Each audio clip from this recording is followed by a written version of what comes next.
Hi there, nice to meet you. Welcome back to my channel if you have been to my channel. But if you haven't been to my channel, I would love to introduce myself to you. My name is Serene. I'm from Seoul, South Korea. Right now, I live in Frankfurt, Germany. I did finish my master's degree here last year, and I'm currently working full-time in Frankfurt. There are some stuff that I would love to talk about from my personal experience of having lived abroad for almost 8 years. The first time I ever left Korea, actually forever in my life, was 2015. It was just for a trip. I came to Europe at the time just to travel by myself. I did travel here for 2 months, actually exactly 2 months. That was the first time I was ever outside of South Korea. Korea was basically the only place that I had known, I had experienced, and I had lived. The trip that I had in Europe for 2 months in 2015 basically changed my point of view in terms of where I want to live, where I want to have my life, where I want to make my friends even. Fast forward in 2018, I left Korea pretty much for good.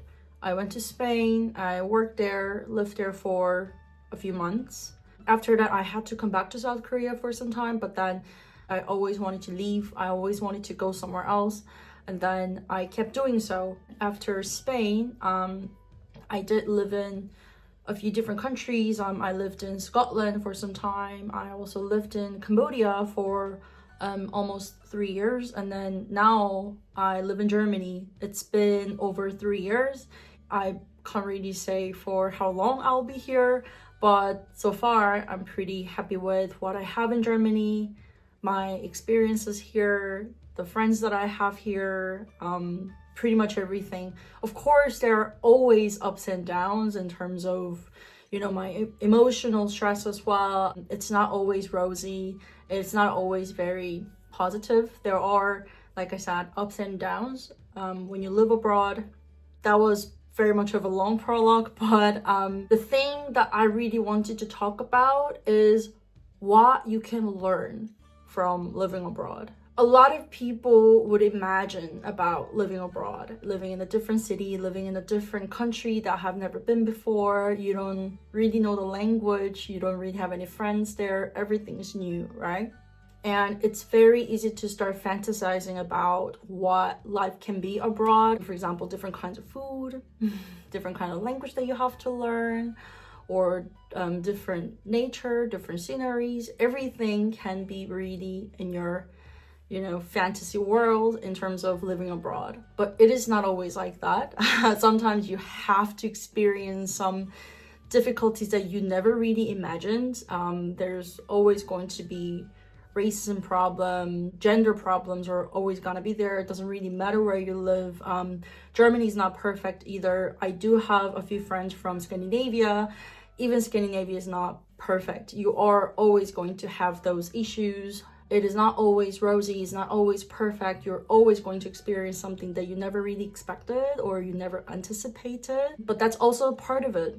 What I have learned the most while living abroad, it's not just the foreign languages. It's not just making new friends in multiple different languages from multiple different cultures. It's not really about experiencing the different kind of natural sceneries or different environments. For me, living abroad, it can really give you the one and only opportunity to open yourself up and basically broaden your spectrum in terms of anything and everything.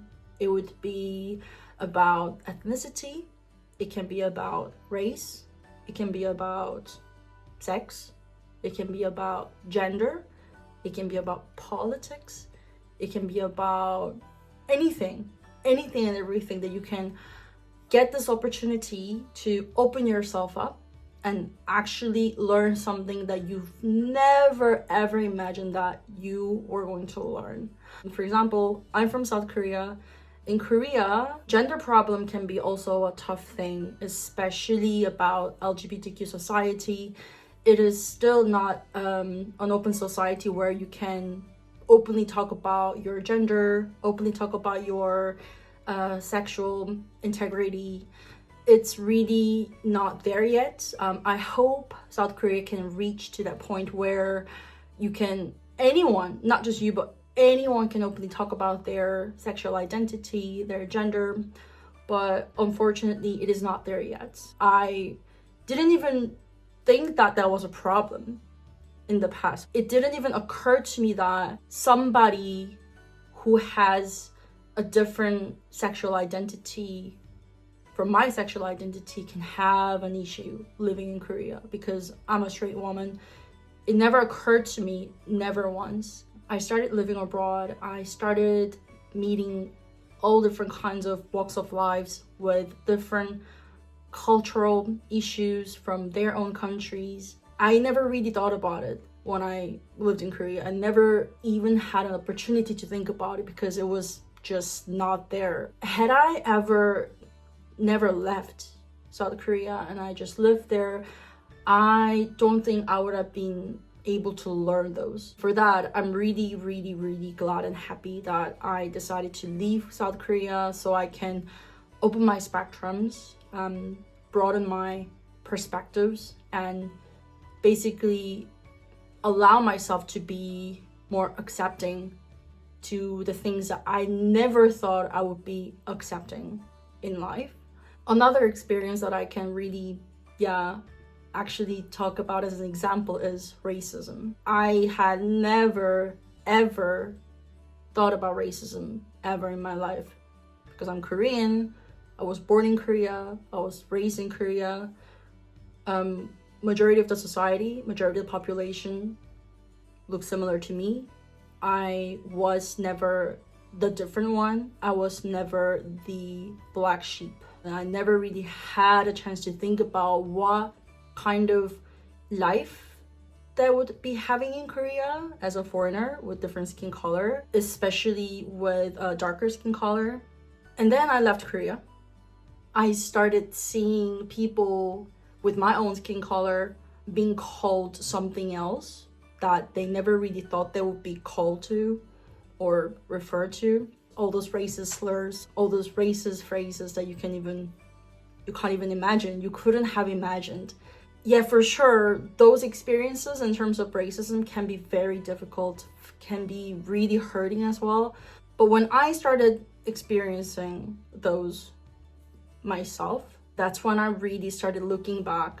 When I still lived in Korea, started thinking about all those people that I have seen on a street, in a random place, in Gangnam, in Hongdae. And I started asking myself those questions like, were they experiencing the same kind of a thing there? Were they also hearing all those racist slurs, all those racist phrases get frowned upon, hearing things that they never ever expected to hear if they never left their home country? Again, the point of me saying this is not racism is bad, you shouldn't be a racist. I mean, you obviously shouldn't be a racist, that just goes without saying. If you only surround yourself with the things that you're used to, you're accustomed to, you're very familiar with, it feels good, but at the same time, you're probably taking all those opportunities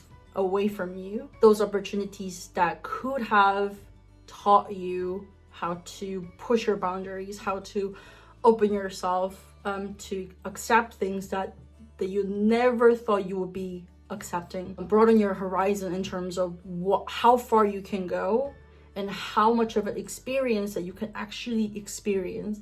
That's really what I think about living abroad, why I live abroad. I didn't think about this when I left South Korea. I only wanted to get away from South Korea. I only wanted to get away from Seoul. I just used to think that I just hate there. I just hate living there. But after 8 years of having lived abroad and after 8 years of not having lived in my home country, I'm slowly realizing why I wanted to leave so much, why I wanted to be somewhere else. I'm only starting to realize what it actually meant to me, what it actually took from me what it taught me as well. It wasn't just foreign languages. It wasn't just making new foreign friends. It was all those pushing boundaries, expanding my spectrum, opening myself up, and accepting things, really.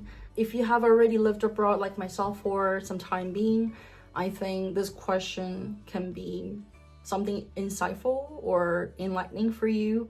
Ask yourself what it meant for you when you left your home country to go somewhere else, and what you thought that you were going to gain from living abroad. And fast forward, ask yourself again what you actually have learned, and ask yourself maybe what kind of experiences that you've had so far that you've never ever thought you were probably gonna have if you've never left your home country. I think those questions can be really refreshing, especially if you have lived abroad for some time. I hope this video was able to give you some ideas of what you actually look for, what you would like to gain from living abroad and being abroad. So yeah, thank you so much for watching my video again, and I wish you a good night because it's a late evening here. I'm also gonna go to bed pretty soon. Yeah, thank you again for being in my channel, for watching my video, and I'll see you later in another video. Ciao!